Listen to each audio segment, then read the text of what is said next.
It's Kenneth from JLG Life, and today I'll be installing the Rugged Ridge winch mount plate for a 2018 or newer Jeep JL. The first thing you want to do is ensure that all the parts that are in the parts list are in the kit, so I laid it all out. There should be 4 M12 bolts, 8 M12 washers, 4 M12 nuts, 2 nut plates, 6 M10 bolts, and 6 M10 washers. The first step I'm going to do is remove this inner plate that just kind of hides all that framework when you don't have a winch installed. These are kind of push pin style, so what you want to do is you want to get up underneath here with a screwdriver, just pry up on it, and as you start seeing it pop up,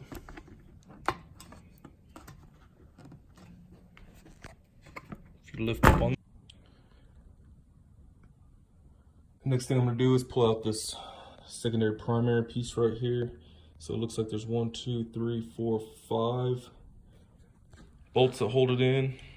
They are a T45. So I'll go ahead and remove all those to get that plate out. It's just for the ease of doing it while the bumper's still attached to the Jeep. It makes it a little bit easier to work with. Okay, once you get them all, I got the 2 side ones out. These ones I just left semi-tight to kind of hold it while I get them all out. Just go ahead and continue to take the rest of these out.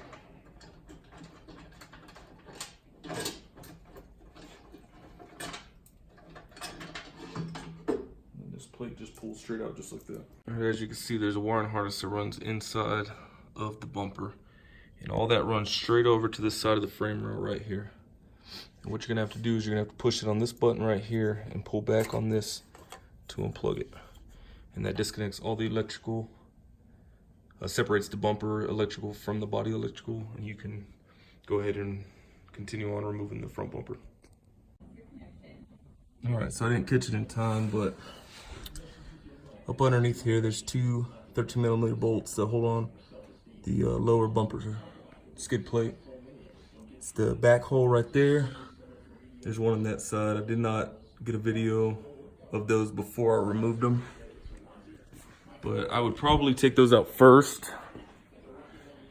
And then there's 4 bumper bolts. There's 2 on the inside of each frame, and there's 2 on the outside of each frame. So you take all 4 of those off. I've already loosened them up, as you can see. And then once that happens, this whole bumper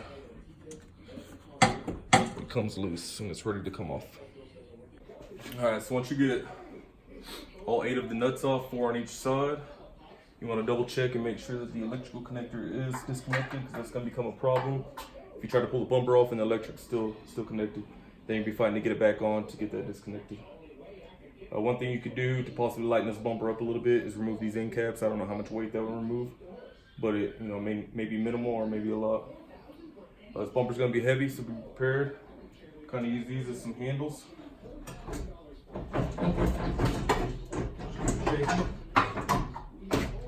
Until the whole bumper comes off. You can just lay it off to the side, get it out of your way.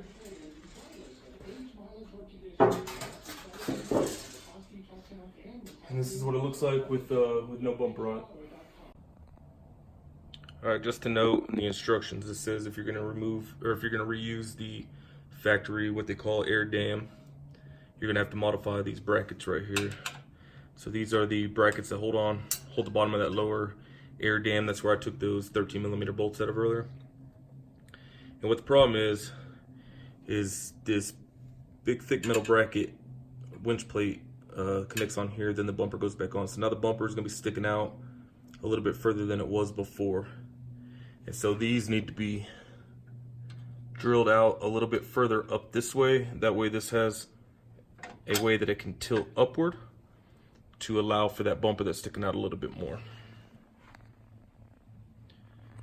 Before we go any further, just a note too, the nuts that came off the back of these are 18mm. I forgot to talk about that earlier. All right, let me show you what I did here. So I went ahead and notched these as per the instruction manual. So if you hold it up there, it says you notch it straight back. So that's what I did.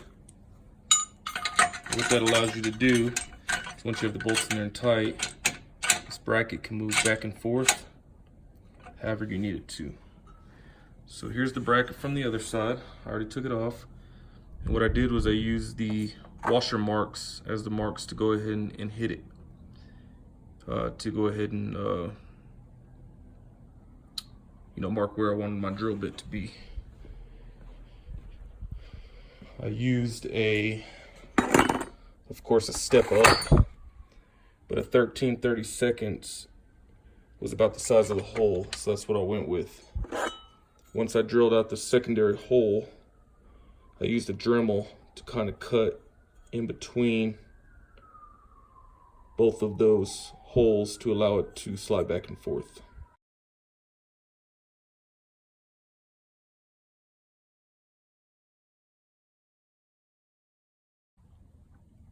All right, so now I got both sides cut. That one comes up. Next thing to know is you're definitely gonna want to pull those back off and paint them. So right now I'm gonna pull them off, get them painted, and then start working on the rest of it while the paint's drying on those. All right, so the next step, using a 16mm socket, you're going to remove this bolt and this bolt, and for the video, I've kind of had to reassemble it, but this is what sits behind there. So as you can see on this side, I have this one back in there. So for purposes of the video, I just put this bolt back in to hold the plate up. And now I'm gonna hold this up, take this bolt back out, and slide this bracket back behind it. All right, so I got this other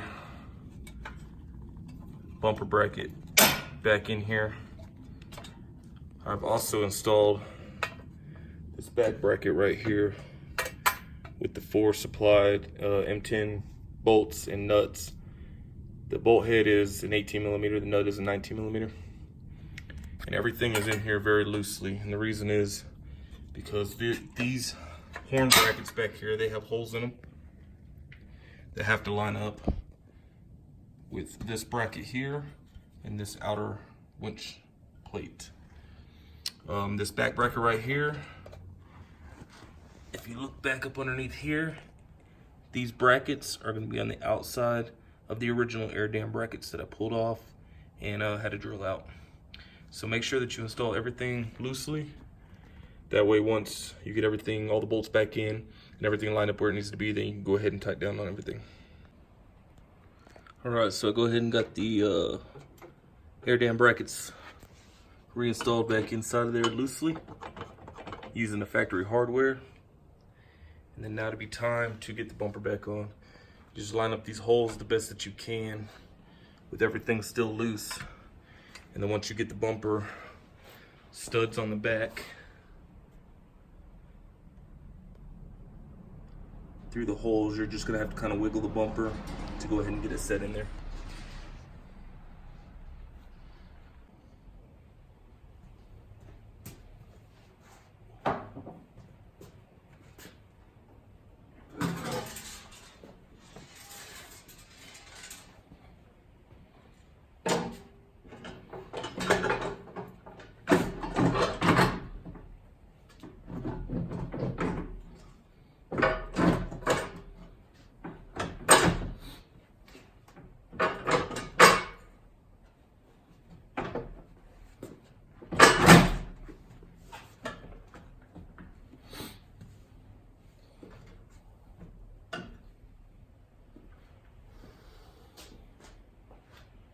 Just like that, the bumper's back on.